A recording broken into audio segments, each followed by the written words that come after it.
vì chưa không nợ phục vụ hữu là được cứu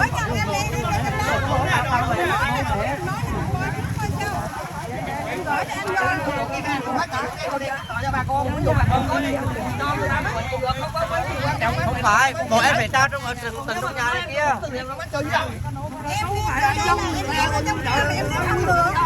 Nếu mà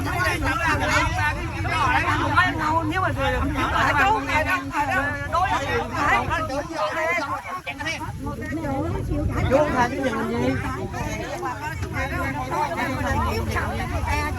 để kiếm sống người ta mà thì không đi.